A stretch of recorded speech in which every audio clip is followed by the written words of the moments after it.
LRN TV 실시간 진행을 맡은 임수환입니다.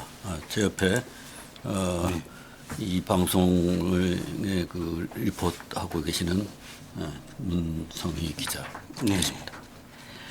오늘은 북한 주민들이 오랜 기간의 경제 제재 속에서 경제가 돌아갈 수 있는 돈이 아주 말라서 어렵다는 이야기가 많이 우리가 일반적으로 뉴스에서 듣고 있는데 그 구체적인 실상에 대한 자료가 최근에 들어오는 것들이 있어서 그것을 중심으로 한번 구체적인 모습을 여러분들에게 전달해 보고자 오늘 이 시간을 마련했습니다.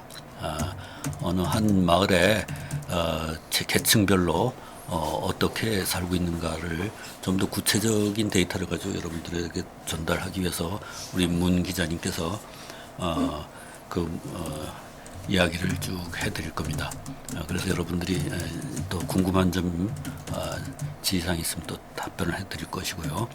그래서 우선 우리가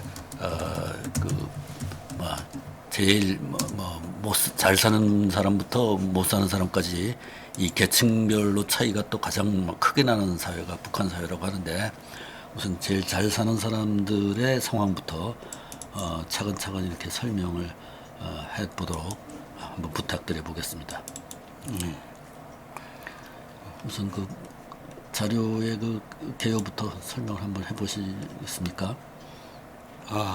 그러니까 이 북한의 그 신흥부유층이죠. 이 특권층들은 과연 어떤 사람들이고, 그다음에 중산층이나 이 지하층은 어떤 사람들인지, 그리고 지금 그들의 생활이 어느 정도인지, 여기에 대해서 오늘 좀 구체적으로 파고들었으면 합니다. 뭐 일단은 못 산다는 거는 우리가 일반적으로 알고 있으니까 아주 그 빈곤 속에서도 또 잘 사는 사람들은 어느 정도를 가지고 잘 산다고 하는 것인지 거기부터 한번 시작을 해볼까요? 네. 그러니까 흔히 북한의 특권층, 이 신흥부르주아라고 하죠. 이런 신흥부유층이 요새 생활이 엄청 많이 나아지고 또 신흥부유층으로 이 급속히 이렇게 뛰어오르는 사람들이 많습니다. 그런가 하면 또 이 특권층, 신흥부유층에서 이 위상이 추락해서 이 일반 중산층으로 몰아가는 사람들도 굉장히 많습니다. 그러니까 북한 정세가 매우 복잡하게 요동침에 따라서 그 간부들의 대열이 끊임없이 바뀐다는 거죠. 이 간부들의 대열이 계속 순환적으로 바뀌면서 중산층이나 이런 특권층들의 이런 계열도 계속 바뀌고 있다는 거죠. 북한 원래 이제 북한의 이 뭐라 그럴까 장마당이나 이런 것이 나오기 전까지의 특권층은 당 간부들이었는데 그 이후에 그 변화 추세를 이렇게 쭉 한번 말씀해 보시죠. 네. 우선 지금도 북한의 특권층이라고 하면 당 간부들 맞습니다. 당 간부들도 일반 간부들이 아니라 노동당 본부라고 하죠. 중앙당. 중앙당이라고 하는데 북한에선 이 중앙당이라고 해도 이게 범위가 굉장히 넓습니다. 중앙당이라고 해도 그 기본 부서들이 있고 또 이런 부차적인 부서들이 있거든요. 그래서 이 북한 노동당 내에서도 평양시 그 노동당 청사에 들어가 있는 그 부서들이 있습니다. 그리고 노동당 청사 밖에 있는 부서들이 많습니다. 그래서 노동당 청사 안에 있는 부서들, 이런 노동당 청사 내부를 가리켜서 북한은 본부당이라고 합니다. 지난번에 그 우리 대표단이 갔을 때 영접받은 곳이 그게 본부당 청사입니다. 이 본부당 책임비서는 지금 북한의 최룡해이고요. 북한에서 본부당 책임비서가 2인자냐 3인자냐 권한이 있냐 없냐 이렇게 말이 많은데 사실 이 북한 체제 권력 구조상으로 보면 본부당 책임비서가 예, 북한에서 2인자가 틀림없습니다. 예. 2인자가 틀림없다. 그런데 그 2인자로서 그러면 어느 만큼 권력을 휘두를 수가 있냐? 예. 정작 2인자라고 하지만 권력은 무한히 휘두를 수가 없다. 오히려 본부당 책임비서는 노동당 조직지도부 일부 부장만 권한이 많이 약합니다. 네. 그냥 본부당 당원들에 대한 그리고 그 본부당에 무슨 위원장들이 많죠. 이 무슨 농업위원장 그다음에 무슨 이 뭐 군수동원 총국 뭐 이런 위원장, 통일선정부 위원장 뭐 이런 위원장들이 많은데 이런 위원장들 그리고 김정은까지도 다 그 노동당 본부, 이 본부당이라는 데서 당 생활을 하게 됐습니다. 이 사람들도 생활총괄을 하고 뭐 다른 일반 당원들이나 똑같습니다. 근데 그걸 모두 책임진 사람이 최룡해라는 겁니다. 근데 그렇다고 해서 본부당 2인자는 맞는데 본부당 책임비서라고 해서 북한을 마음대로 주무를 수 있냐? 최룡해의 권한은 그냥 본부당 내부에 밖에 미치지 못합니다. 파워는 매우 막강하지만 그러니까 그 노동당 김정은이 노동당 국무위원장이고 최룡해가 본부당 위원장이니까 그 김정은을 비롯해서 그 다 노동당 본부에 있는 위원장들이 당 생활을 책임진 게 최룡해다. 그러나 그 권력 밖에서 군이나 그다음에 이 뭐 사법 안전기관, 사법기관이죠. 그리고 북한의 보위부죠. 이런 권력기관들을 움직이는 거 이건 최룡해가 절대로 못한다. 이건 노동당 조직 지도부가 한다. 네. 그 특권층들의 생활은 어떤가? 특권층들이라고 하면 이제 이 본부당 위원장 그리고 아마 본부당 과장급까지는 다 들어갑니다. 네. 그리고 국가보위성에서 이 뭐 과장급까지는 다 해당이 된다고 보죠. 그 뭐 내각 부상들까지는 특권층이라고 볼 수 있습니다. 부상이라 그러면은 그 우리나라로 치면은 장관이 되나요? 예, 장관급이죠. 네, 장관급은 이제 특권층으로 네. 들어가고 그 이하 내각의 뭐 국장이라든가 이런 사람들은 특권층으로서 예, 특권층이라고 말할 수가 없습니다. 그런데 이 특권층은 이 매우 제한되어 있으면서도 또 이게 서열이 다 있습니다. 맨 1인자들이 이자 노동당 조직지도부, 선전선동부, 간부부 이렇게 해서 주로 간부들의 이 목숨을 쥐고 흔들 수 있는 사람들, 그다음에 국가보위성 이런 간부들이죠. 이게 첫 번째가는 특권층이고, 그다음 사실 이 내각 이 상이라든가 뭐 이런 사람들 내각 총리 이건 여기서 뭐 한국에서 총리나 장차관급이죠. 이 사람들은 권한이 사실 특권층에 속하기는 하는데 예, 국가에서 많이 공급을 해줄 뿐 이 대외적으로 권한이 막강한 건 아닙니다. 그리고 이들 외에 북한의 특권층의 버금가는 오히려 특권층을 넘어뛰는 그런 부유층이 있습니다. 이게 지금 신흥부유층이라고 하는데 이 사람들이 어떤 사람들인가 한마디로 말해서 뭐 대성무역이라든가 대흥무역 그다음에 뭐 난강무역회사 연합무역회사 은하무역 뭐 이런 무역회사들을 거머쥐고 있는 사장들입니다. 이 사장들은 이게 어떤 사람들인가 이런 대흥무역이나 대성무역 그다음에 뭐 청봉산회사 이런 북한의 외화벌이 기관들을 책임진 사람들은 다 노동당이 김일성 빨치산 출신 3세들입니다. 3세들. 예, 그러니까 김정은이 김일성 줄기에서 3세가 아닙니까? 역시 마찬가지죠. 그 북한에서 민방위 부장을 하는 오일정 같은 사람 이게 예, 오공열의 이런 이 손자가 아닙니까? 이런 것처럼 이젠 그 손자들이 이 외화벌이 기관을 다 장악했다. 예. 그래서 이 사람들이 이 빨치산 그러니까 소위 북한이 말하는 백두혈통에 속한다는 사람들이죠. 이 사람들의 권한이 특권층에 버금갑니다. 그런데 이 사람들은 오히려 특권층만 좀 더 자유롭습니다. 왜? 외국의 마음대로 드나들죠. 뭐 북한의 특권층이라고 해서 외국의 마음대로 드나드는 건 아닙니다. 항상 감시 대상이죠. 예, 오히려 노동당 위원장들 같은 사람들 뭐 기껏해야 외국에 뭐 두세 번 그것도 뭐 짧게 늘 감시 속에서 다니는데 신흥부유층 이자 외화벌이 회사 사장들 같은 거 이런 사람들은 아무래도 외화벌이를 해야 되니까 외국에 자주 드나들고 여러 사람들하고 많이 접촉하다 나니까 좀 보는 폭도 넓고 그리고 북한에 돌아와서도 무역계통 이걸 모든 걸 유통하고 그다음에 또 외화벌이를 할 수 있는 원천들을 걸어 모아야 되니까 이 사람들이 권한이 진짜 막강합니다. 그리고 또 많은 돈을 만지겠죠. 엄청난 돈을 만지죠. 상당한 사치를 해도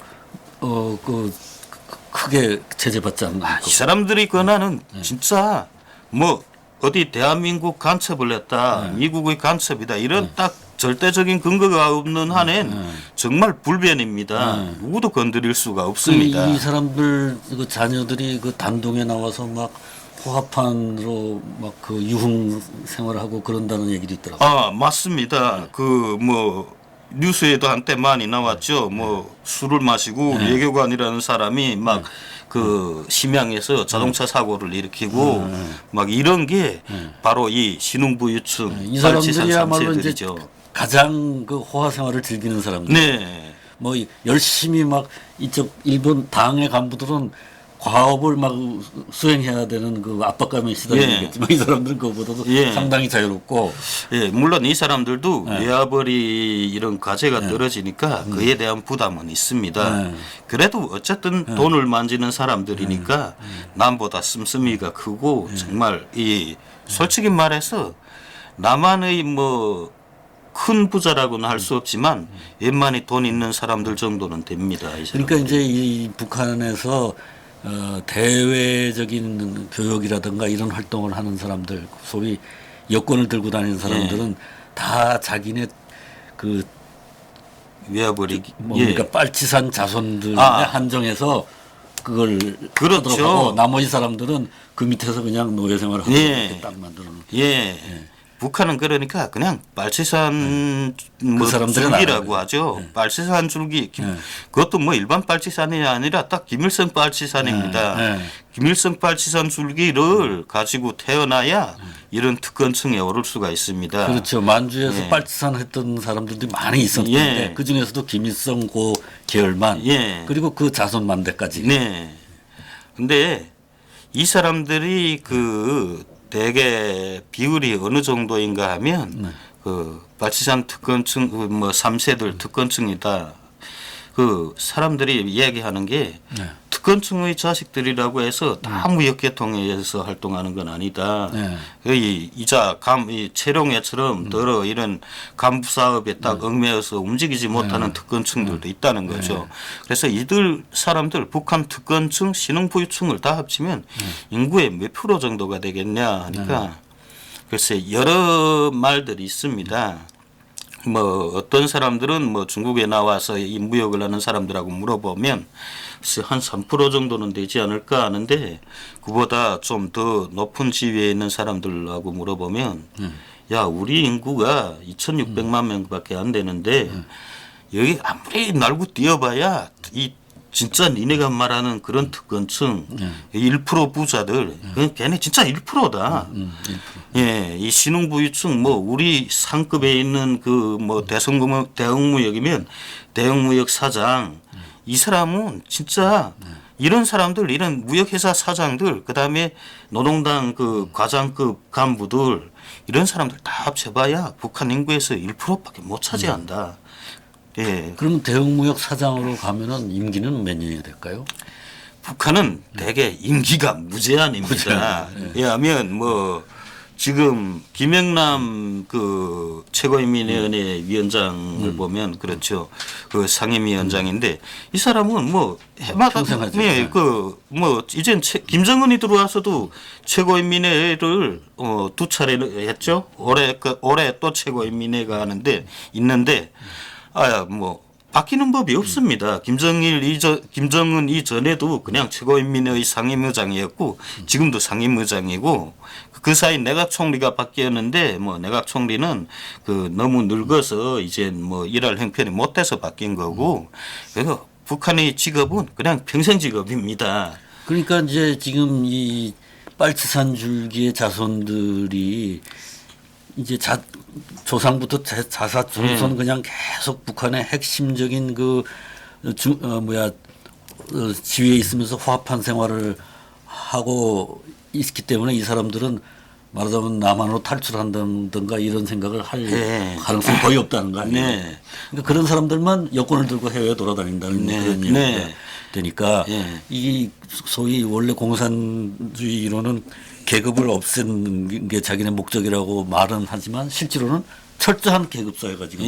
그러니까 이 특권층, 신흥부유층은 대를 물려가면서 부유층이라는 거죠. 그러니까 신흥부유층이 신흥 그러니까 마치 밑바닥에서부터 올라왔다는 그런 느낌이 드는데 그게 아니고 신흥부유층이 그런 의미가 아니라 그 고난의 행군을 겪으면서 그 이후부터 북한이 대무역을 매우 강화했습니다. 그리고 숱한 무역 회사들을 만들고 통나무 그 산을 다 벗기지 않았습니까? 통나무를 수출하고 그리고 광물을 수출하고 뭐 약초를 수출하고 해산물 수출하고 지하 자원 다 파서 수출을 하는데 그 과정에서 생긴 사람들, 그 과정에서 돈을 걸어 모으게 된 사람들 이게 신흥부유층인데 그게 각 무역회사 사장들이라는 거죠. 그리고 이 사람들이 바로 빨치산 줄기들이다. 그리고 이건 이들의 이 특권은 대를 물려가는 거다. 그러니까 이름은 신흥부유층이지만 실제로는 대를 물려온 특권층의 자녀들이 하고 있는 사업이다. 이런. 또 이게 신흥부유층이 뭐가 조금 다른가 하면 특권층 대 신흥부유층이 뭐가 다르냐. 기존의 특권층들은 부를 축적하지 못했습니다. 그리고 혹시 부를 축적했다고 해도 마음대로 돈을 쓰지 못했습니다. 그런데 지금 김정은 정권 들어서 마음대로 돈을 쓰고 있다는 거죠. 이 사람들은 부를 축적해 놓고 그래서 그러니까 옛날에는 개인적으로 부를 축적할 수가 없었는데 축적을 하게 됐으니까 신흥이다. 그렇죠. 부자가 새로 생긴 거예요. 근데 그 부자는 사실은 원래부터 있던 북한의 특권층 자녀들이다. 맞습니다. 그렇게 정리하면 됩니다. 그러니까 옛날엔 돈을 못 만지게 됐는데 지금은 그 외화벌이를 하면서 그 돈을 많이 만지니까 그러니까 신흥부유층이죠. 돈을 만지게 된 부유층이라는 거죠. 그리고 우리가 흔히 지금 이 북한을 전공하는 사람들 돈주, 이 돈주라는 개념을 남한 사회에 처음으로 확산시킨 게 사실은 저입니다. 돈주라는 말을 처음으로 쓰기 시작한 것도 저고요. 지금은 뭐 거의 모든 사람들이 들어봤을 겁니다. 그런데 돈주라고 하니까 이 남한은 조금 이상하게 생각합니다. 돈주라고 하면 신흥부유층은 맞습니다. 돈주도 분명 신흥부유층이다. 그러면 이 사람들은 특권층인가? 돈주는 특권층이 아닙니다. 돈주라는 게 어떤 사람들인가? 보통 북한의 돈주들은 일반적으로 한 10톤급 5톤급 이런 화물 자동차들 하나씩 가지고 있고 북한에서 롱구반이라고 하는데 이게 한국어로 말하면 9인승, 12인승 승합차입니다. 그러니까 보통 집에 이런 사람들은 독집을 쓰고 살고 아니면 아파트도 큰 걸 쓰고 살면서 화물 자동차하고 이제 승합차 한 대를 가지고 있습니다. 그러니까 차 2대죠. 그리고 이제는 뭐 보통 오토바이는 이제는 다 가지고 있으니까 그런 정도를 가지고 그리고 그 다음에 특히 이 사람들에게서 중요한 게 돈주들은 보모를 집에 두고 있다. 보모를. 그 이름은 보모라고 하는데 그냥 집에서 일을 돌보는 한국어로 말하면 뭐라고 할까요? 집사라고 할까요? 그 집안 생활을 다 돌보는 그런 도우미를 하나씩 두고 있다. 그래서 그 사람들한테 월급을 주면서 생활하는 사람들 이런 사람들이 돈주이다. 근데 이 사람들이 이제 돈주라는 말이 붙은 거는 뭔가 자금 동원력이 있어서 붙은 거 아니에요? 그렇죠. 이 돈주라는 게 대개 보면 중국에 친척이 있는 사람들이었습니다. 그렇지 않으면 어떤 사람들인가 또 중국에 친척이 있지 않으면 북한에서 이 외국에서 북한에 지원하는 그 지원물자 있죠. 식량이라든가 의약품이라든가 이런 걸 다루던 사람들이 다 지금은 돈주가 됐습니다. 그 대개 보면 유엔의 지원, 국제사회의 지원 물자를 다루던 사람들이 그걸 정마당에 빼돌려서 이 막대한 부를 챙기면서 그러면서 돈주로 둔갑했죠. 그러니까 트럭을 갖고 있으니까 네. 그 지원 물자를 배송하는 네. 자기가 하면서 거기서 일부를 빼돌려가지고 예. 부를 축적했다. 이렇게. 일부러 빼돌리는 일부 빼돌리는 게 아니라 그냥 왕창 다 내먹는 예, 거죠. 예. 그렇게 해서 돈주가 된 그 이제 사람들이고. 빼돌릴 때는 또 이 그 당간부나 이런 사람들 결탁을 해서 그렇죠. 하겠지. 예, 이게 다 철저하게 결탁이 됐습니다. 그리고 일부는 이 중국의 큰 뭐 장사를 하는 친척들이 있어서 그동안 장사를 많이 해서 돈을 불린 사람들. 그런 것도 밀수 같은 것도 많이 있고. 네. 이런 사람들이 돈주인데 이런 돈주들은 대개 특권층이 아닙니다. 북한에서 뭐 제 마음대로 뭐 어디 마구 돌아치고 뭐 진짜 뭐 특권층들이 들어가는 시설에 마음대로 들어가서 생활하고 뭐 이런 그런 권한이 없는 사람들입니다. 근데 한동안은 이 돈주가 그 북한에 들어와서 사는 중국인 자본가들이다 이런 말도 한동안은 아닙니다. 북한 사람입니다. 그건 잘못된 네. 정보였군요. 그러니까 돈주라는 게 이 북한은 개인이 사적 소유를 하지 못하게 되어 있습니다. 그러니까 돈주들은 자동차나 승합차를 가지고 있다고 해도 자기 집에 자기 이름으로 소유를 못 합니다. 그러니까 주변의 공장 기업소에 그렇지, 차를 거기다가 등록을 합니다. 등록을 네, 하죠. 그 공장 기업소 자동차처럼 등록하면 또 그만큼 또 비용을 준다. 예. 등록비를. 예. 그런데 이 사람들이 대개 어디에다 돈이 나올 만한 데다 자기 차를 등록을 한다는 거죠. 왜냐하면 이자처럼 강성무역이다, 대형무역이다 하면 대학 강성무역 나 이렇게 차도 있고 이 승합차도 있는데 그 강성무역 무슨 이게 뭐 신우주 사무소다 하면 신우주 사무소에다 등록을 한다는 거죠. 그래서 그러면 서로 이제 공생관계가 예, 무역회사니까 무역회사는 아무데나 다 마구 돌아칠 수 있습니다. 이 무역회사의 그 간부 자격증 그래서 이 무역와크라고 하죠. 이건 무역원천입니다. 이 무역원천을 우리가 찾으러 다닌다면 누구도 통제를 할 수가 없죠. 그렇게 하면서 자기들이 가지고 있는 돈을 마구 뿌립니다. 왜냐하면 살림집을 건설하는데 우기투합을 해서 이번에 뭐 낸데 돈이 이만큼 있으니까 너 돈주 너 이렇게 해서 돈주 여러 명이 의기투합을 해서 저 아파트 하나 건설하자. 건설해서 거기서 나오는 돈을 우리가 얼마씩 나눠 먹자. 예. 그리고 또 이자처럼 이 무역기관들이 뭐 송이버섯철이다 하면 송이버섯을 거두죠. 그러면 식량이 없는 농민들한테 먹을 걸 먼저 보장해 줍니다. 자기네가 보장해 주고 자, 쌀 한 킬로그램인데 그 뭐 송이버섯 한 킬로그램이다. 가서 따오나 이렇게. 그래서 사실 송이버섯 한 킬로그램이면 식량으로 계산하면 10킬로그램도 넘는 가격입니다. 이렇게 엄청나게 이 사람들은 고수익을 올린다는 거죠. 그러니까 딱 이 사람들은 소속이 없는 게 아닙니다. 마음대로 돌아치는 게 아닙니다. 주변 외화벌이 기관이나 돈을 벌 수 있는 기관들에 다 등록돼서 거기 소속으로 움직이면서 사적인 돈벌이를 하는 사람들 이런 사람들을 돈주라고 불립니다. 그리고 기본 돈주라는 이름은 왜 나왔냐? 이 사람들이 기본 많이 하는 게 사채업입니다. 사채업. 예. 네, 그 보통 한 달 동안 돈을 빌려주면 그 최고 50%입니다. 40% 50%입니다. 고리 사채. 예, 10만 원을 한 달 동안 10만 원을 빌려줬다면 한 달 지나면 내가 받을 때에 15만 원을 받는다는 거죠. 15만 원. 그 이자로 5만 원 받는 겁니다. 이렇게 사채업을 하면서 사는 사람들. 그래서 돈주라는 이름이 나왔습니다. 이 사채를 빌려 쓰는 사람들이 우리가 빌려 쓰는 돈의 주인이 저 사람이다 해서 돈주 이런 말이 나온 겁니다. 그러면 그 사채를 얻어 쓴 사람이 네. 여러 가지 사정상 또는 의도적으로 갚지 않았다. 네. 이럴 때는 돈을 갚도록 강압할 수 있는 수단이 있나요? 돈주가? 그런 수단은 없는데 대신 뭐 법적인 이런 수단은 없습니다. 대신 이 사람들은 북한도 조폭들이 매우 무섭습니다. 북한이 조폭들이 조폭들이라면 뭐 감당할 수가 없거든요. 그 무지하게 집에 들어가서 뭐 모서리 다 둘부시거나 아니면 아니 밥 짓는 가마까지 다 뽑아옵니다. 예, 그렇게 하든가 그렇지 않으면 그 사람들한테 계속 그 짐을 지어 놓는 거죠. 네. 자, 니네 올해 쌀 100kg 나한테서 구워갔어. 근데 올해 가을에 니네 이쌀로 200kg을 갚기로 하고서 빌려갔는데 200kg 못 갚았어.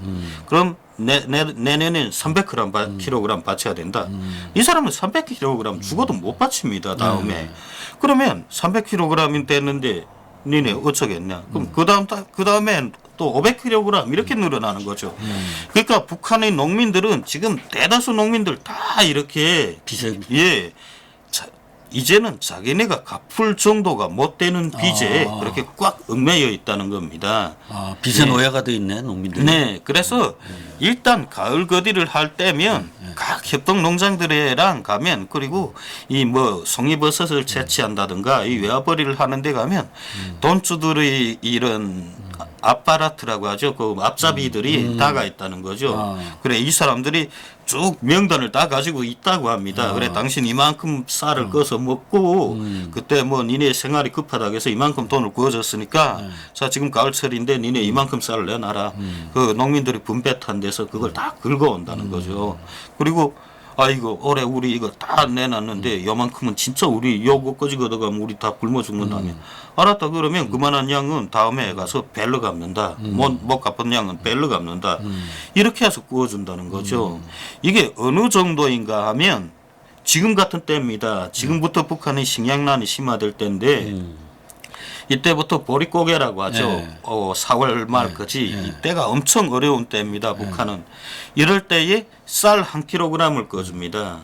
쌀 1kg을 꺼주고 좀 마음이 선한 사람들은 가을철에 2kg을 받습니다. 그런데 진짜 돈주들은 어느 만큼 악착한가 봄철에 1kg을 꺼주면 가을철에 4kg을 받아냅니다. 그러니까 봄철에 우리 집 식구가 당장 굶어 죽게 됐는데 1kg을 꾸지 않는다는 거죠. 적어도 뭐 100kg 이 정도씩 꾼다는 거죠. 그러면 가을철에 400kg을 내놔야 된다는 거죠. 아니 봄철에 내가 100kg 없어서 구워 먹은 사람이 가을철에 400kg을 다 내놓으면 그냥 굶어 죽는 겁니다. 그러면 수확한 거는 다 빚감대 쓰고 다시 예. 또 빚으로 살아야 된다는 예, 거죠. 또 빚으로 사는 거죠. 그래서 뭐 이 사람들 뭐 못하는 짓이 없습니다. 그러면 다음에는 야 니네 쌀을 좀 탕감해 줄게. 내가 지금 어느 건설장에 대지 뭐 인민군대 지원이 요새 막 그 뜨는데 내가 좀 인민군대 지원도 하고 김일성 김정일 장학 뭐 기부금도 바쳐서 좀 나라에서 뜨고 싶다. 그러면 네가 좀 어떻게 해봐라. 이렇게 지시를 하면 이 사람들이 알았다. 그럼 어떻게 해야 되냐. 그럼 내가 이 내년도 이제 4월 25일 인민군 창건일이 아닙니까? 그래 인민군 창립일에 내가 좀 바쳐야 되겠다. 이 돼지고기 한 20톤을 바쳐야 되겠다 하면 니네 내년 4월 25일까지 돼지 한 마리씩 길러서 바쳐. 그러면 쌀 200kg을 탕감해 줄게. 예. 그러면 그 사람들은 다 돼지를 무슨 수단을 치든 뭐 그냥 변소에 가서 인분을 끄다가 먹입니다. 북한의 돼지들은 인분을 많이 먹입니다. 사료가 없어서. 우리나라 제주도 예. 돼지 옛날에 하듯이. 그렇습니다. 제주도 똥돼지죠. 예. 그런 방법으로 돼지를 많이 키웁니다. 그래서는 이 빚을 탕감해주고 그렇게 한다는 거죠. 근데 이게 그런 식으로 빚에 눌려서 살다 보면 뭐 그 동서양의 역사상으로 보면 그런 경우에 많이 드러나는 현상이 마누라 뺏어가고 딸 뺏어가고 이런 것들도 있을 수 있겠는데. 예, 그런 것도 있는데 돈주들 역시 삼엄한 경계 속에서 삽니다. 그들도 자기 집 마누라. 북한에서 제일 무서운 적이 북한에서 늘 그러지 않습니까? 나이 가장 가까운 친구는 내 아내이고 나이 가장 무서운 적은 내 아내이다. 나이 가장 무서운 원수도 내 아내이다. 그러니까 북한은 와이프들이 정말 무섭습니다. 왜? 자기 남편과 하는 일을 다 와이프들은 알고 있으니까 그렇겠지. 내 남편이 누구하고 바람났다 하면 열불 번져지면 그냥 보이부에 가서 확 불어버리는 거죠. 내 남편이 이렇게 잔인한 수단으로 이렇게 뭐 인민들을 착취했다. 아. 그리고 이런 불법적인 행위로 돈을 긁어 모았다. 그리고 이런 건 돈은 다 북한도 돈은 원칙적으로 은행에 다 저축하게 됐습니다. 그런데 저축을 하는 사람들이 누가 있겠습니까? 아, 그렇겠죠. 찾지 못하니까. 근데 그 돈을 다 지금 그물로 이렇게 만들어서 어디다 어느 저기 숨겨놨다. 벽 쪽에 어디다 숨겨놨다. 이렇게 다 불어버리는 겁니다. 그러면 이 사람은 쫄딱 망하는 겁니다. 보이부에서 그걸 찾아가지고 네, 그냥 몰수해 국가에서 가지고. 몰수해 가죠. 근데 단순히 그렇게 망하냐? 그렇게 망하면 또 그건 좀 양반이죠. 그래서 정치적으로 걸고 드는 겁니다. 저 사람은 밑에다가 숱한 자기 그 사조직을 만들어 놓고 깡패들까지 동원해서 저 사람 지금 무슨 계획을 꾸미는지 모르겠다. 네 가서 조사해봐라. 이런 애들, 이런 깡패 새끼들 다 저 사람의 그 조직원이다. 이런 사조직을 만드는 거 이 세뇌가 이제 조금만 더 크면 이 국가 반란 음모를 이제 일으킨다. 제가 지금 그러느라고 사람들을 긁어 모은다 하면 그냥 반핵자가 되는 겁니다. 그리고 얘가 뭐 어느 때 뭐 한국 방송을 보고 한국 TV를 보고 했다 하면 이건 제 와이프가 와서 딱 고백하는 거니까 들었다 완전히 둘부신다는 거죠. 그러면 뭐 완전히 매장됩니다. 없어집니다. 아무리 돈주라고 해도 김정은의 권력과 관계되는 일로 해서 연관을 지어 놓으면 그 사람은 절대로 살아남지 못합니다. 그러니까 북한은 그런 점이 있죠. 바람을 피워도 좀 곱게 피워라. 그 돈은 총구 앞에서 벌고 그다음에 돈은 개같이 벌고 진짜 쓸 때는 양발같이 써라. 조용히 써라. 이 조용히 쓰라는 게 어디가 바람을 피우더라도 아내한테 절대로 걸리지 않게 그렇게 바람을 피워라. 그 걸리기다면 그러니까 남의 아내를 마구 뺏어온다 그러면 큰 불화가 일어납니다. 불화가 일어나면 그땐 아내 측에서 가만 안 있죠. 어떻게 나올지 모르니까 그러니까 아내 모르게 해라. 이런 경우가 있습니다. 돈주들이 정말 저 사람의 아내가 내 마음에 딱 나는데 그러면 그 사람을 자기 측근으로 끌어들여서 일을 시킵니다. 돈을 좀 벌 수 있게 해줍니다. 그러면서 집에 계속 드나들면서 가끔씩 아내를 부르고 그러면 이 돈을 버는 사람이 스스로 깨닫는다는 거죠. 아, 내 아내가 저 사람하고 부정한 관계에 있구나. 그런데 어떻게 하냐. 자기가 그 돈주 밑에서 지금 이제처럼 그 옛날 생활이 걸려 있으니까. 그 돈주의 뭐 장부 책임자다 내가. 그러면 그 장부를 들고 다니면서 돈을 다 받아내는데 어느 날 돈주가 너 이거 장부 다 가져와 너 그냥 나가 하면 이 사람은 그 다음에 끝인 겁니다. 그러니까 하는 수 없이 저 사람이 분명 내 아내하고 바람을 피우는구나. 내 아내하고 저 사람이 무슨 일이 났구나. 그래도 그저 침묵을 지킬 수밖에 없다는 거죠. 또 한 가지 믿음이 있습니다. 이 돈주들하고 바람이 났다 하면 남편들이 딱 그거 있습니다. 돈주들은 바람을 피워도 자기 아내를 완전히 빼서는 못 간다. 자기가 북한 사람들 다 그렇죠. 북한의 특권층들도 그렇습니다. 이 신흥부유층이나 특권층들 그리고 신흥부유층이라고 하지만 조금 급수가 낮은 이 돈주들 이 사람들 다 그렇습니다. 바람을 피워도 남의 아내를 마구 빼앗지는 못합니다. 그 아내를 빼앗았다간 그때는 우선 자기 본처가 가만히 있지 않는다는 거죠. 본처가 정치적으로 걸고 두면 그땐 끝장이 나는 겁니다. 그러니까 나름대로 이제 최소한의 질서는 유지될 수 있는 그런 장치가 다 돼 있다. 상당히 이 질서 유지가 잘 되고 있습니다. 이해하면 이게 어느 정도로 잘 되냐 하면 자 내가 지금 저기 대흥무역에 속해서 이 평양에 건설을 하는 이 어느 건설장의 타일을 전문 내가 보장한다. 근데 이게 내 업무는 전문 저기 건설장의 타일을 보장하는 게 다면 다른 사람들도 이 사람보다 오히려 값싸게 이 타일을 보장할 수 있는데도 이걸 침범을 안 한다는 겁니다. 이게 절대적인 규율이라고 합니다. 그리고 저 돈주는 이 뭐 우리 군에서 어느 농장 협동 농장을 통째로 맡았다. 그러니까 이 돈주 한 명이 협동농장 하나를 통째로 먹여 살리는 겁니다. 농사가 안 됐을 때 다 쌀을 내주고 농사가 잘 되면 그것도 통째로 다 걷어들이고 그렇다면 다른 돈주가 그걸 넘겨다 보고 싶어도 저건 저 사람이 경계다 하면 침범을 안 한다는 거죠. 그걸 침범을 할 때에는 같은 북한의 돈주들이나 사법기관 간부들이라 해도 절대로 용납을 안 한다고 합니다. 너 나쁘다. 넌 죽어야 된다. 왜? 이러한 질서를 파괴했으니까.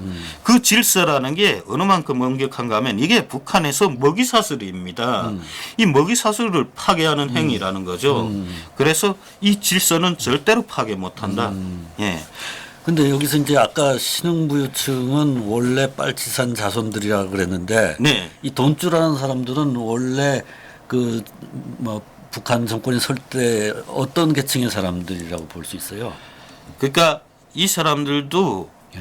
대개는 북한의 간부들 자손들이 맞습니다. 간부들 예. 자손이군요. 제일 첫 번째 사람들은 이 첫 번째 부류는 북한의 간부들 자손으로서 직접 밑에서 실무를 담당하던 사람들입니다. 이에 하면 유엔에서 결핵약을 6개월분 포장입니다. 이걸 유엔에서 보내는 결핵약을 북한에서 도주라고 합니다. 도주 하는데 이 결핵약을 제3예방원이라고 결핵병원에 보내줍니다.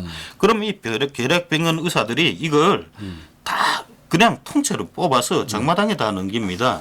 그래서 보통 지금 가격으로 결핵약 6개월분이 얼마냐 하면 40만 원, 예, 북한 돈으로 40만 원, 이게 중국 이민펠로 한 3,400 이렇게 됩니다.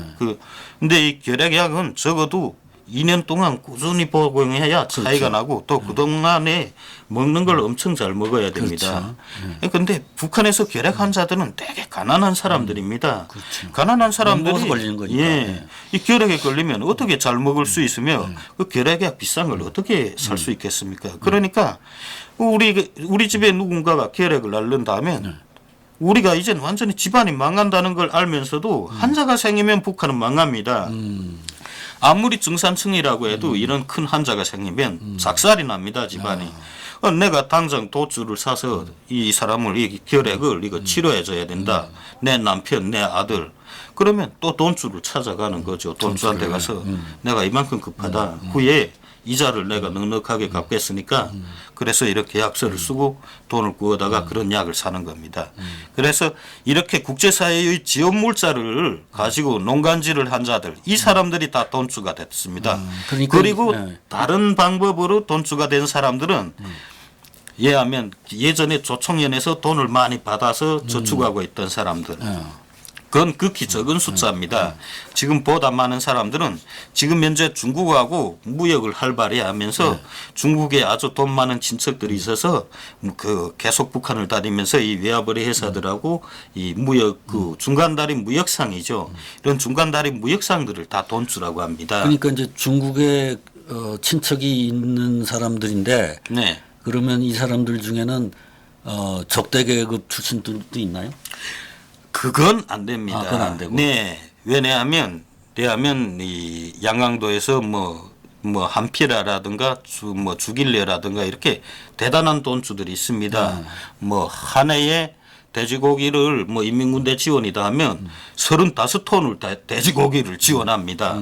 아니 지가 무슨 돼지 목장을 하는 것도 아니고 그 돼지고기 35톤을 어떻게 바치나. 이자처럼 제 밑에 그 빚꾼들한테 다 니네 돼지를 키워. 돼지를 키우면 니네 빚을 이만큼 탕감해 준다. 그렇게 탕감해줘야 그 빚의 절반도 안 됩니다. 한 3분의 1이 탕감되는 겁니다. 뭐 이 사람은 나머지 3분의 1을 가지고 빚을 또 늘리면 되니까 그래 그 돼지를 다 키워서 바치면 그걸 제가 키운 걸로 해서 다 인민군대에 지원합니다. 그러면 이건 인민군대 지원 증서를 딱 가지고 다니면 어디나 무사 통과합니다. 그리고 이런 사람들은 다 김일성, 김정일 장학 기부금이라는 걸 다 만들어서 또 북한에 바쳤기 때문에 이 김일성, 김정일 기부금 그 증서만 가지고 다니면 이게 우리 이 현금 카드처럼 생겼다고 하거든요. 이걸 내보이면 북한은 열차든 뭐든 어디서나 다 무사 통과다. 그러니까 이 돈주라는 사람들도 이제 가장 밑바닥에서부터 돈을 벌어서 올라온 사람들은 아니고 예. 어느 정도의 그 말하자면 기초가 있죠. 예, 네. 그 기초 뭐라 그럴까 특권 계급의 자손은 아니더라도 네. 동요 계급이라든가 또는 핵심 계층 예. 원래 집안이 예. 아무리 중국에 친척이 있다고 해도 핵심 계층에 못 속하면 핵심 계층 예. 중에서 중국에 친척이 있는 그렇죠. 사람. 아무나 중국에 친척이 예. 있다고 해서 되는 건 아니다. 그러니까 북한에서 예. 토대라고 하죠. 예, 그 토대. 예. 토대가 좋은 사람이어야지 토대가 나쁘면 뭐 옛날에 뭐 6.25 전쟁 때 내 가족이 이게 남쪽으로 뛰었다. 그렇지 않으면 내 가족이 치안대에 가담했다. 이런 사람들은 돈주가 될 수가 없습니다. 애초에 그 노동당에도 입당할 수가 없고 그러니까 우리가 이제 돈주 그러면 남한 사회에서는 이제 언뜻 비슷하게 떠오르는 단어가 사채업자거든요. 네. 우리 경우에는 사채업자라는 사람들이 정말 아주 어렵게 사는 사람들도 네. 한단 말이에요. 돈을 벌면. 네. 근데 북한에서는 그런 건 아니다. 그런 건 네. 아니고 원래부터 국가에서 분류한 계층 중에 제일 상부 계층에 있던 사람들 중에 그런 기회를 잡은 사람들이다. 네, 이게 돈주입니다. 네. 그런데 북한 사람들하고 물어보니까 이거 니네 다 합치면 이 돈주가 네. 얼마 정도 되냐 하니까 그냥 보통 그 군에는 거의나 돈수가 없는 군들도 많다고 합니다. 군 정도면 북한은 그 국가적으로 이 인원을 강제 할당해 줍니다. 이 뭐 내가 어디 가서 살고 싶다고 하면 그러니까 거주의 자유, 그다음에 직업 선택의 자유가 없습니다. 그래서 북한은 도시나 농촌이나 인구가 고루 분포되어 있습니다.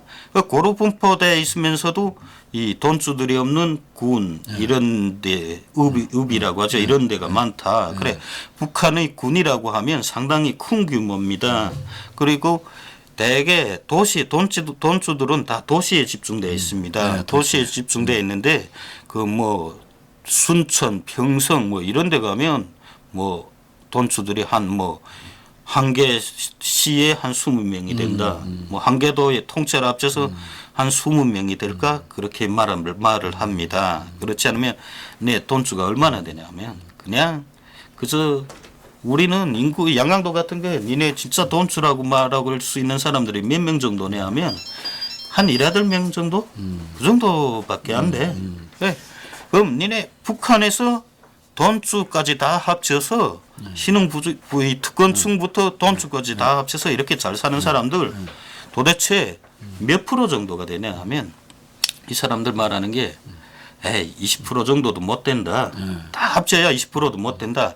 특권층은 정말 1%이고 그다음에 좀 상류층이라고 하죠. 상류층은 20%가 못 된다. 그래서 10% 정도나 될까? 이게 조금씩은 엇갈리는데 어쨌든 10%를 좀 벗어나는 것 같습니다. 그런데 20%는 그까지는 어림도 없다. 북한 사람들 그러면 그러거든요. 이제 요 신흥부유층, 특권층, 돈주 이외에 아주 그 지독한 가난, 먹고 살기 힘든 가난에서 벗어난 사람들을 만약에 중산층이라고 치면은 그런 사람들은 있나요? 예, 중산층이 있습니다.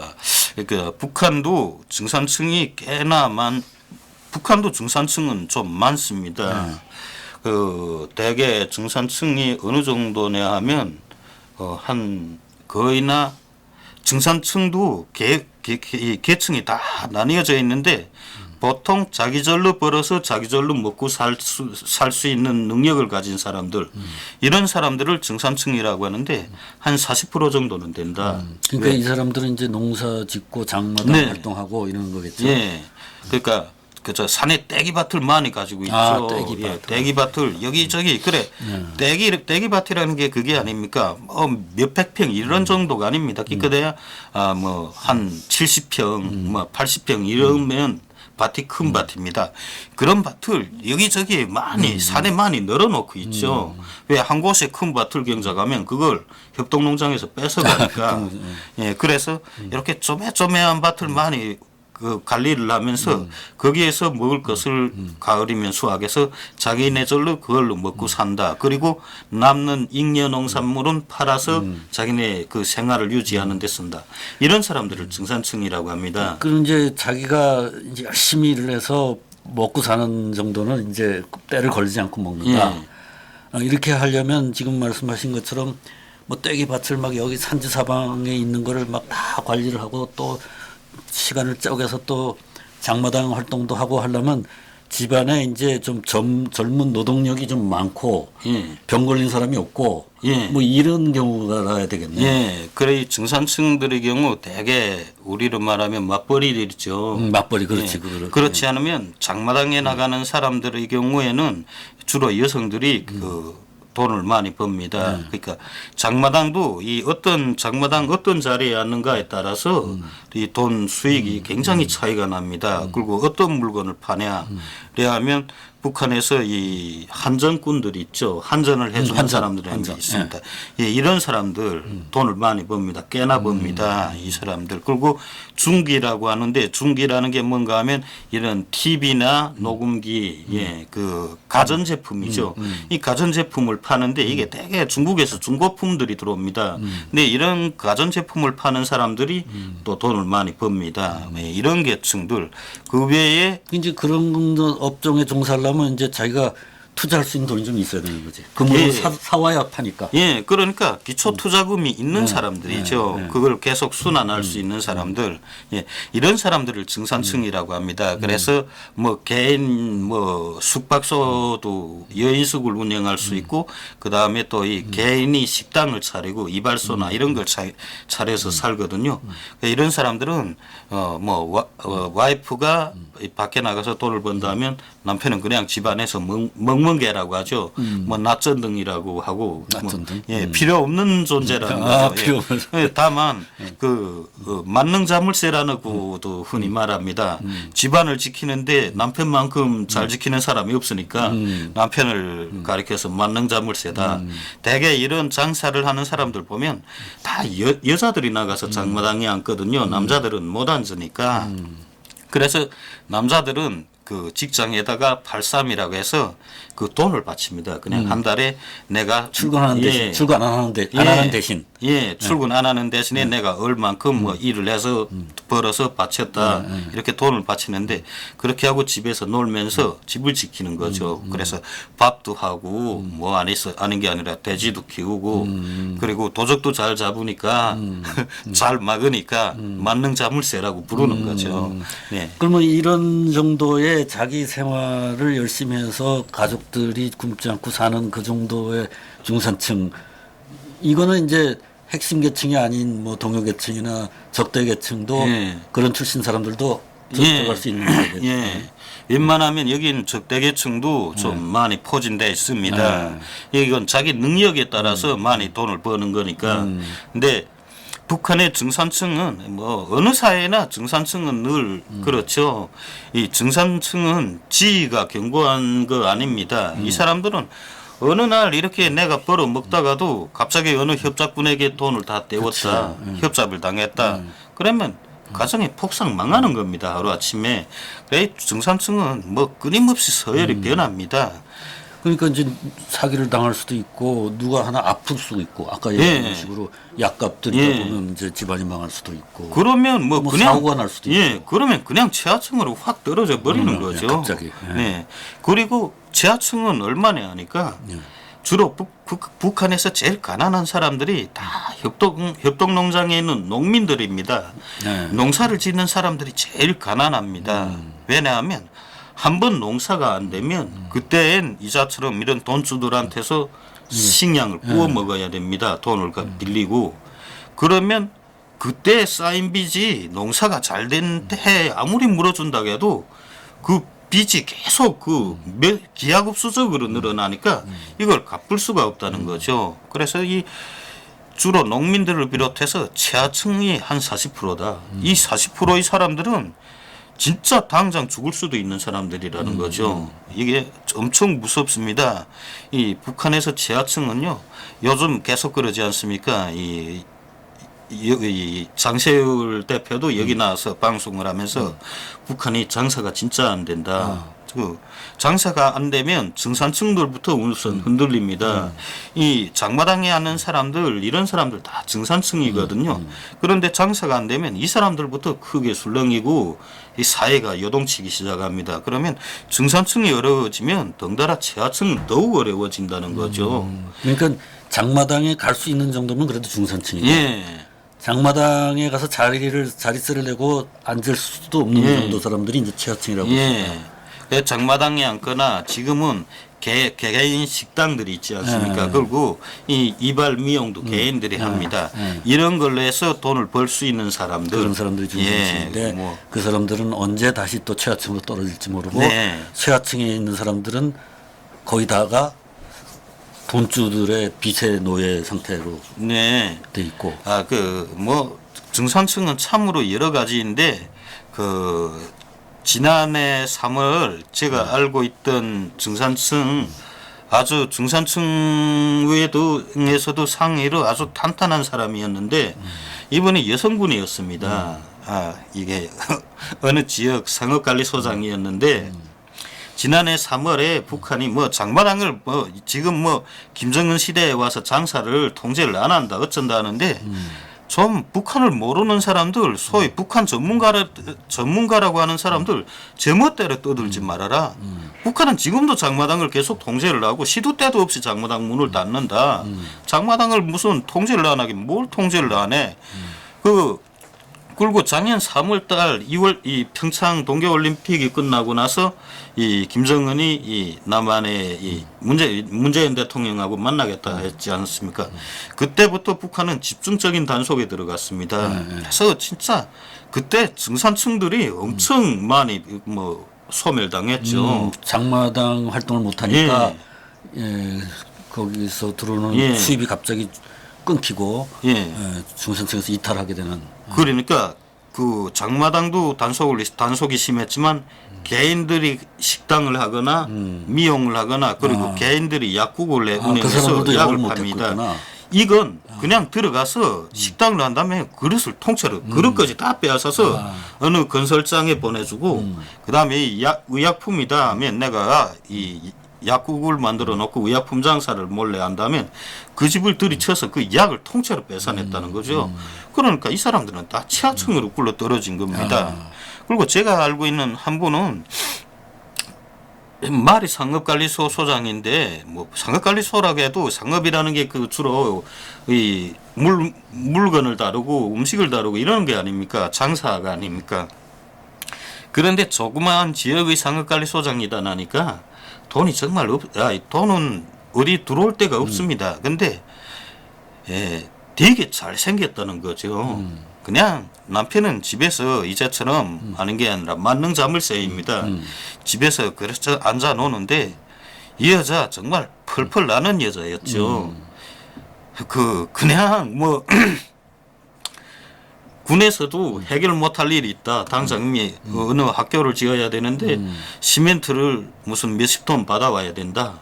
그래야 저 학교를 짓는데 시멘트를 뭐 보내줄 수 있는데 이거 우리 군에서 감당 못한다 하면 간부들이 그 군에 있는 간부들이 그 상업관리소 소장을 도에 올려 보낸다는 겁니다.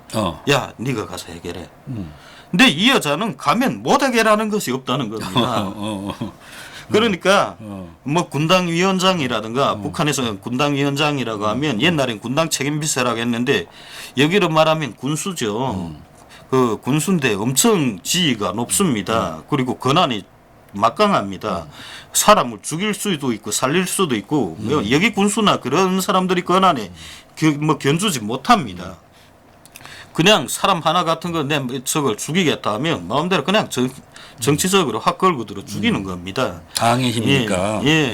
그런데 이런 사람들이 그 사람들이 그 도에다가 심부름을 보낼 정도면 자기는 그럼 그 여자를 가만둬뒀겠냐. 그리고 도에 올라가면 이 여자만 도에 올려보내면 못 해결되는 게 없다. 이렇게 소문날 정도니까 그럼 그 여자가 도에 올라가서 도대체 무슨 재간, 무슨 수단으로 해결할 수 있었겠냐. 엄청 잘생겼다고 합니다. 그 중년인데 그 40대, 30대 후반인데 엄청 빨리 발전했고 그 정도면 빨리 발전한 겁니다. 군대를 제대해서 여성으로서 군제대를 했고 중대장으로 제대해서 그 여성동맹의 간부로 있다가 상업관리소장까지 고속 승진을 했죠. 그랬는데 정말 이 여자는 못 해결하는 것이 없다. 그 도에 가서도 뭐 물건 자재를 물어오라면 다 물어오고 뭐 전기가 부족하다 하면 우리 이 공장을 지금 건설할 때까지 이 공장을 돌릴 때까지 좀 몇 달 동안 전기가 급한데 네가 좀 보장해라면 그 여자가 가면 어디서 그걸 물어오든 전기가 그 부분에 보장된다는 겁니다. 그런데 작년 3월 달에 진짜 국가보위성하고 그 인민보안성이 그래서 대대적으로 5월 말까지죠. 5월 말까지 정말 집중 단속을 했습니다. 정말 살벌하게 단속을 했죠. 그래 숱한 사람들이 돈을 다 빼앗기고 지하층으로 몰락했는데 이 여자도 그때 걸려든 겁니다. 그 이 여자가 걸려든 건 그 간부 도에 있는 간부들로부터 자제를 받아왔다. 그건 걸리지 않습니다. 또 도에 있는 간부도 뭐 이건 보니까 문건을 보니까 이건 필요한 게 돼서 내가 이군에 보냈다. 배정해줬다. 그럼 이건 뭐 문제가 없다. 근데 왜 그 여자가 왔는데 그건 그 해당 군에 가서 물어봐라. 해당 군에서 그 여자를 원래 보냈으니까 내가 그게 사인해 준 것밖에 없다. 해당 군에 가서 넌 왜 저 여자를 원래 보냈냐? 그러니까 저 여자는 매일 도에 드나들어야 된다. 상업관리소장이니까 아무래도 이 도에 계속 드나드는 게 제가 그냥 가서 받아오면 되지 않냐. 그래서 심부름을 보냈다면 다 빠져나간다는 거죠. 근데 이 여자가 왜 걸려들었냐? 그 도에서 이자 시멘트나 이 철근 그리고 이 그 김정은의 그 지시에 따라서 학교 설비들을 이 컴퓨터를 다 바꿔놓는 게 있었습니다. 이걸 이 여자가 가서 이 무역기관의 간부들하고 해서 값이 아주 싸게 그 학교에다 들여놨다는 거죠. 그러면서 자기가 많이 그거 가운데서 떼어 먹었다는 겁니다. 그렇게 쏠검쏠검 간부들의 심부름을 들으면서 많이 자기 이윤을 챙겼죠. 그게 드러나서 그 누군가가 신고를 했다는 거죠. 신고를 해서 북한도 똑같습니다. 뭐 사춘 기아집 쓰고 살면 배 아파 못 산다고 하지 않습니까? 그래서 그 가택을 쳤는데 중국의 민폐가 한 2만 원인가 뭐 많지도 않습니다. 2만 원이면 뭐 북한에서 글쎄 2만 원이면 장사를 할 만큼 뭐 미천은 좀 괜찮게 된다고 볼 수 있죠. 그런데 그 정도가 나와서 그냥 그 뭐 다 해임 철칙되고 뭐 정치범 소용소에 간다 어쩐다 했는데 그냥 흐야무야가 됐습니다. 그리고 나니까 그냥 지하층으로 물러앉은 거죠. 그렇게 그래서 되는구나. 야 그래 그분 요새 어떻게 사냐 물어보니까 지하층으로 물러났는데 이제 뭐 간부 대열에선 빠졌는데 그래도 꽤나 잘 산다. 그래서 어떻게 잘 사냐 하니까 이젠 그냥 대놓고 길거리에서 몸 판다. 예, 그냥 몸 팔아서 자기 가정을 유지한다. 야구 남편 가만두지 않으면 어떻게 하냐? 그러면 남편이 벌어야지. 제가 벌지 못하는 이상 아내가 벌어들이는데 제가 뭐 재간이 있냐?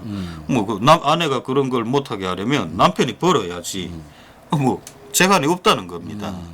그리고 지금 지하층 사람들은 그 주로 농민들 같은 경우가 많은데 이 농민들의 빚은 정말 갈수록 태산입니다. 이제 농민들 애초에 이제 농민들 우리는 이 빚의 덫에서 벗어 못 난다. 그저 노예죠.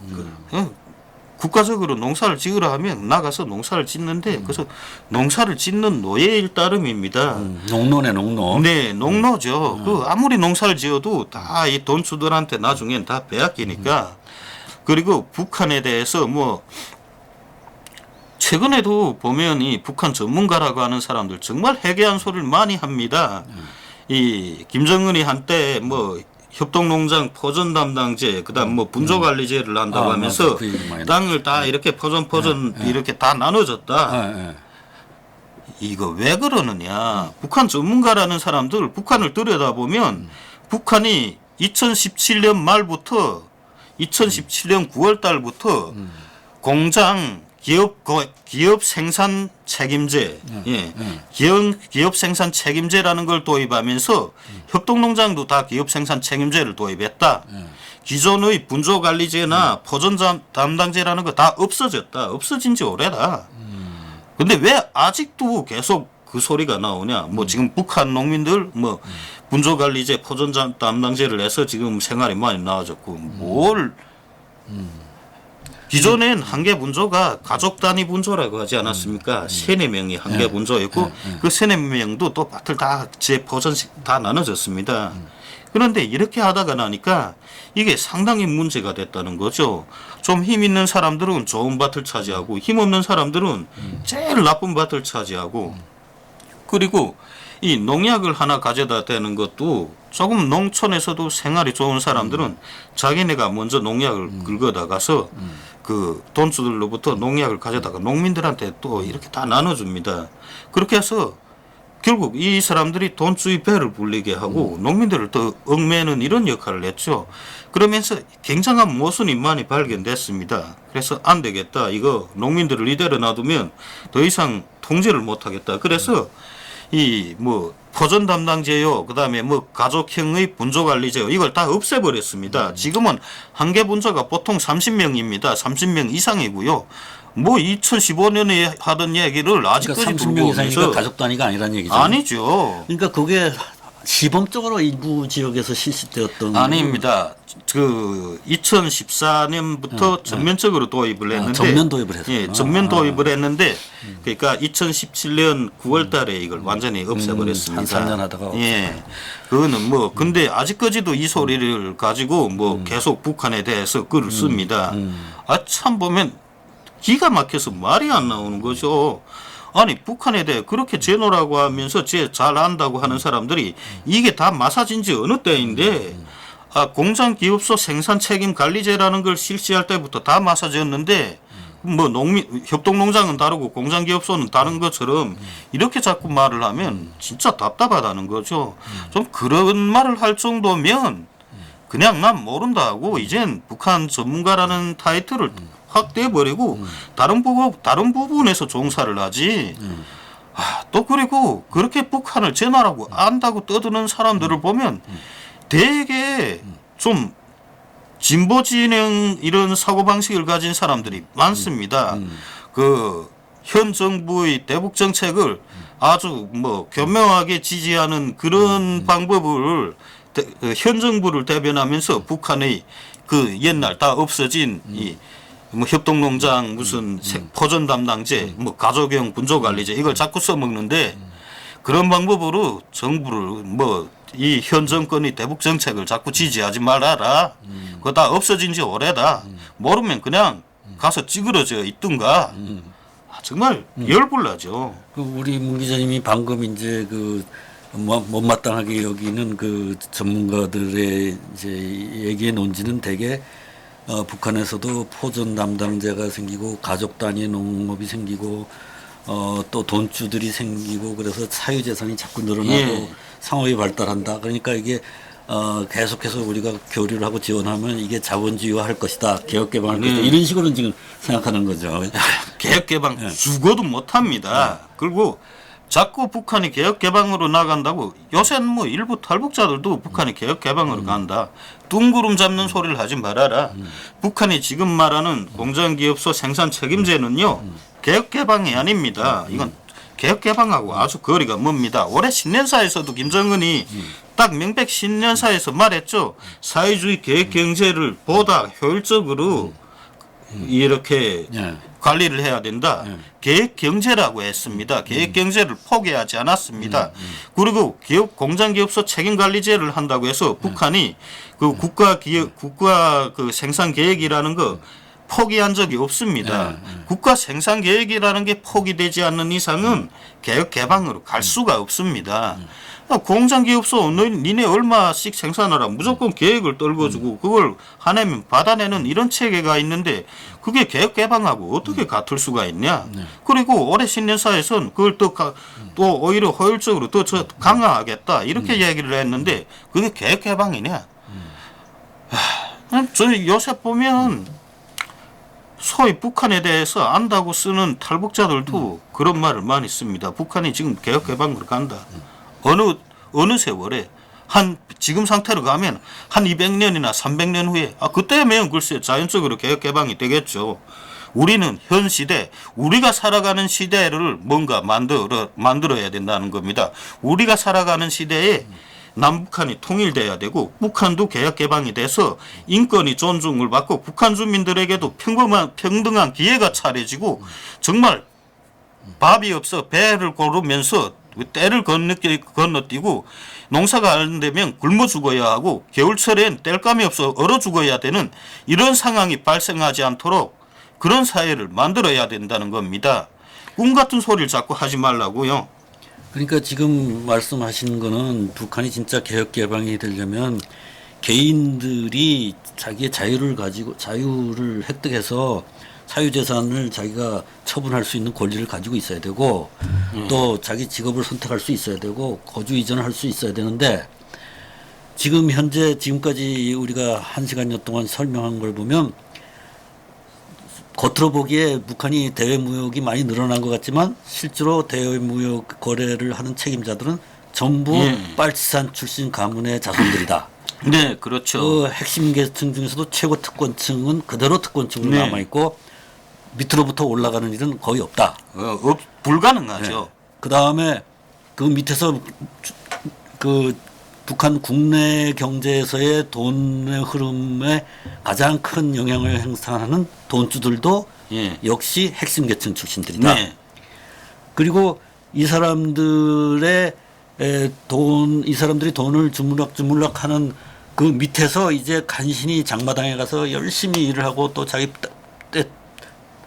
텃밭, 떼기밭 열심히 가꿔서 그리고 가족들이 병에 걸리지 않는 운까지 좋은 운까지 가진 사람들이 중산층의 생활을 어느 정도 유지를 하고 그러나 그 사람들도 언제 최하층으로 떨어질지 모른다.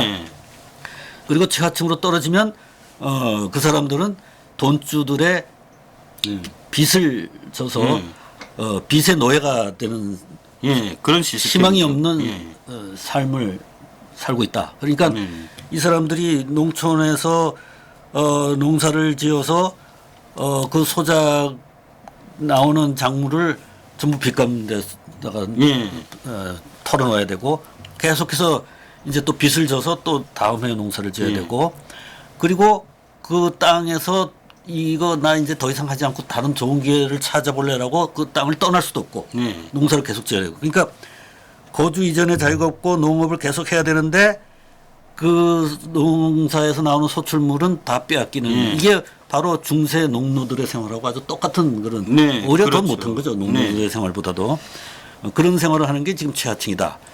그러면 결국은 이 북한 김정은 정권의 그 가장 말하자면 김정은 정권의 핵심 세력들이 그대로 이 돈을 다 쥐고 있고 무역을 다 쥐고 있고 그리고 그 핵심 세력에 속하지 못하는 사람들이 불안정한 중산층이나 노예 생활을 하고 있고 이런 그 북한의 그 계층 질서 흔들리지 않고 그대로 유지된다는 것이고 그리고 그 장마당에서의 경제 활동이라든가 돈주들의 경제 활동도 그것이 어떤 상거래법에 의해서 딱 권리가 주어지는 게 확정되어 있는 게 아니고 언제 그 관에 말하자면 관이 언제 덮쳐서 그것을 몰수해 언제든지 몰수해 갈 수 있는 그러한 이 노동당의 그 절대적인 권력은 전혀 변함없이 존재하고 있다. 그런 얘기죠. 지금 뭐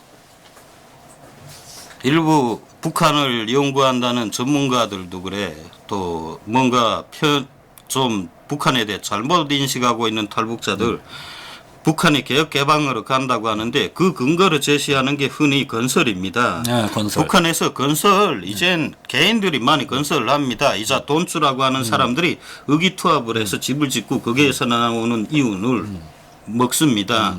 나눠 가지는데 그게 개혁 개방이냐? 그건 그냥 그건 불법적인 의기투합일 뿐이지 그게 개혁 개방이 아니다. 그게 더 이상 확산될 수도 없는 형태이다.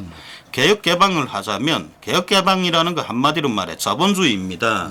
이 자본주의를 하자면 가장 필수적인 게 뭡니까? 자본, 자본이라는 게 거주의 자유를 가진 노동력이 있어야 됩니다. 잉여 노동력이 있어야 되는 거죠. 그러자면 거주의 자유가 있어야 되는데 북한은 거주의 자유가 없습니다. 지난해에만 거주 이전의 자유가 예, 없어요. 거주 이전의 자유가 없고 직업 선택의 자유가 없습니다. 직업 선택의 자유가 있어야 개혁 개방도 되는 거죠. 그런데 지난해에만 무려 김정은이 4차례나 지시를 내렸습니다. 일체 협동농장 자녀들은 협동농장에서 빠져나가지 못한다. 탄광, 광산에 있는 사람들이 자녀들은 군사복무를 하고 아무리 공부를 잘해도 다시 탄광 광산으로 보내라. 다 그렇게 이제 완전히 계급화를 만들어 버렸고 그 계급도 대물림을 하게끔 지어는 그동안 도시를 탈출해서 뭐 군인들과 결혼하는 여자들 대개 도시를 탈출합니다. 군인들이 계속 이동하면서 사니까 그랬다고 하면 그 군인이 제대됐는데 이 사람은 난 사무원 출신이다 하면 그 사무원 출신이라고 해도 이 아내가 집안이 농촌 출신이면 너 아무리 뭐 사무원 출신이라도 아내를 따라가 그래서 농촌 출신만큼은 정말 북한 사람들이 같은 농촌 출신들이 아니면 결혼을 안 합니다. 내가 보통 일반 사무원 가정이면 내가 그냥 농촌으로 끌려가는 겁니다. 내가 일반 사무원들 공무원이라고 하죠. 공무원인데 내가 농촌 여성하고 결혼했다. 탄광 광산에 있는 여성하고 결혼을 했다. 나 그냥 탄광 광산으로 끌려가고 농촌에 끌려갑니다. 지난해 그런 지시가 4번씩이나 내렸습니다. 이런 사회가 어떻게 개혁 개방을 하느냐. 그러니까 이제 계급이라는 거는 뭐 보통 이렇게 그 생산 수단을 가지고 있느냐 가지고 있지 못하느냐 이거를 기준으로 이제 계급이라 그러는데 아버지 직업을 자식이 대물림하고 또 그 직업이 손자한테 대물림된다 그러면 이건 계급이라고 해도 신분질서죠. 봉건적인 그냥 봉건적인 신분질서예요 이거는. 조선시대와 같은. 제가 보건된 북한은 그냥 봉건시대입니다. 봉건시대. 그러니까 이 자유평등이라는 거는 이제 그런 봉건적인 신분 질서에서 벗어나서 내 개인이 내가 어떤 기회든지 내가 스스로 판단해서 어떤 자본가와 계약을 한다던가 뭐 이런 것을 할 수 있는 그러니까 기본적으로 신분상으로는 평등한 거죠. 과거에 내 아버지가 뭘 했고 할아버지가 뭘 했는 거하고 아무 상관없이 이게 이제 자본주의의 기초인데 이제 북한은 지금 그거를 못하게 꽉 쥐고 신분 질서를 점점 강화하고 있는 게 바로 김정은이 지시고 조선노동당이 하는 지시 그거라는 거죠. 그러니까 이 김정은이나 조선노동당과 우리가 거래를 해서 거기에 어떤 지원을 해주면 점점 더 이 신분 질서를 더 그냥 강화해버려서 북한 사람들을 갖다가 특히 중산층 이하 사람들은 농노 상태로 자꾸 밀어 떨어뜨리는 그런 문제가 우리로서는 딜레마라는 거죠. 그런 게 북한입니다. 그래서 지금 북한 주민들의 생활은 정말 사실 중산층들도 지금 굉장히 어렵게 삽니다. 뭐 한국의 최하층이나 마찬가지입니다. 북한 중산층이라면 그냥 한국의 최하층 정도도 못 되죠. 여기 못 산다 하면 실업수당 다 챙겨주고 해주고 그런데 북한은 그런 게 없습니다. 그리고 최하층들은 정말 오늘이냐 내일이냐가 너무 무섭고요. 그래서 북한이라는 나라 제대로 알고서 말하자. 요새 북한의 그 대북 전문가들 혹시 이 TV에랑 출연하는 대북 전문가들을 보면 너무도 편향되게 북한을 평가한다. 제대로 알고 평가를 해라. 그리고 아주 옛날 자료 박근혜 시대에 사실 북한 정보가 많이 들어왔습니다. 박근혜 대통령 때 국가정보원이 북한 정보에 관해서는 진짜 관심이 높았거든요. 그래서 북한 내부를 까발키기 위한 그런 활동을 많이 했습니다. 그런데 지금 문재인 정권이 들어서서 이걸 다 포기했으니까 지금 정보가 들어올 그 경로가 유통이 안 된다는 거죠. 다 막혔습니다. 그러니까 옛날 캐캐 묵은 자료들을 자꾸 끄집어내 갖고 그 고리타분한 소리를 하는 것 같은데 그런 정도로 말해서 당신들이 말대로 북한이 지금 나아질 것 같았으면 북한이 바라는 공산주의도 이젠 10번 더 넘게 되고 남았을 거다. 북한은 절대로 개혁 개방도 안 하고 지금의 상태대로 계속 유지를 한다면 북한 주민들, 최하층의 주민들은 정말 큰 자연재해 한 번이라도 닥치면 뭐 그땐 뭐 아무리 외국에서 지원을 하든 어쩌든 취약한 시설 탓에 숱한 사람이 죽을 것이며 숱한 사람들이 비추의 노예로 더 노예 생활을 강요당하게 된다는 거죠. 네. 그 우리 같은 경우는 이제 중산층이 뭐 최근에 와서 많이 무너지고 있지만 그래도 의료보장 제도가 건강보험 제도가 있어서 뭐 웬만한 병에 걸려도 건강보험 혜택을 받거나 또는 그 전염병의 경우에는 아예 그 무료로 국가에서 치료해주고 이렇게 하니까 중산층들이 나름대로 미래에 대해서 계획을 세울 수 있는 정도의 안정을 갖고 있는데 북한은 그거 없으니까 그게 없으니까 게다가 이제 영양 상태는 좋지 않고 그러니까 질병에 대한 취약성이 아주 높고 게다가 뭐 법치라는 것도 우리나라도 요즘 법치가 상당히 불안정해졌습니다만은 여기는 뭐 아예 뭐 법원이라는 거가 뭐 아주 일반 사람들의 생활하고는 아주 거리가 먼 데 아니에요.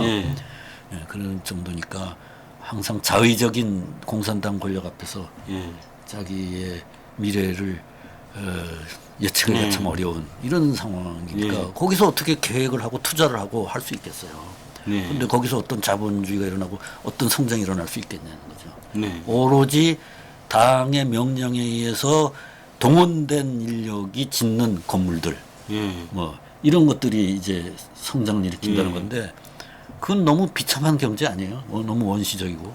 그렇죠. 북한은 사실 앞날이 없는 사회입니다. 그리고 뭐 남한이 철도를 뭐 지원해준다, 도로를 놔준다, 뭐 산림을 지원해준다. 그런 것만 가지고 북한의 근본적인 시스템 변화를 절대로 이끌어내지 못한다. 그렇죠. 그냥 김정은 한 사람의 주머니에 돈을 쳐넣어주는 거나 같다. 결론은 그겁니다. 아무튼 그 신분 질서를 예. 무너뜨려야 예. 무너뜨려야 이제 자유평등 상태에서 이제 그 개인들의 노력에 의해서 성취되는 경제가 재건될 수가 있는데 그 신분 질서를 그냥 계속 강화하고 있는 게 바로 조선노동당이고 김정은 수령이고 이런 거 아닙니까?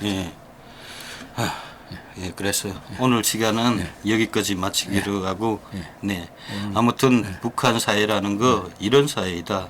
그리고 북한에 대한 지원, 그냥 북한 인민들에게 그 혜택이 돌아갈 수 있다면 우리는 그걸 반대하지 않는다. 그렇습니다. 그냥 북한 특권층들에게 가는 혜택, 그리고 김정은의 주머니로 들어갈 수 있는 그런 혜택들을 왜 주어야 하는지, 그것도 우리 국민들의 세금을 퍼서 왜 주어야 되는지 저는 현 정권에 묻고 싶은 꼭 물어보고 싶고요. 정말 이런 일은 더 이상 앞으로 더 계획돼서도 더 크게 확대돼서도 안 된다는 겁니다. 오늘 오 기자님 장시간 수고 많이 하셨습니다. 그리고 항상 이런 방송을 하기 위해서 굉장히 준비를 하고 노력을 하고 있는 이 프로그램 잘 격려해 주시기 바랍니다. 감사합니다. 고맙습니다.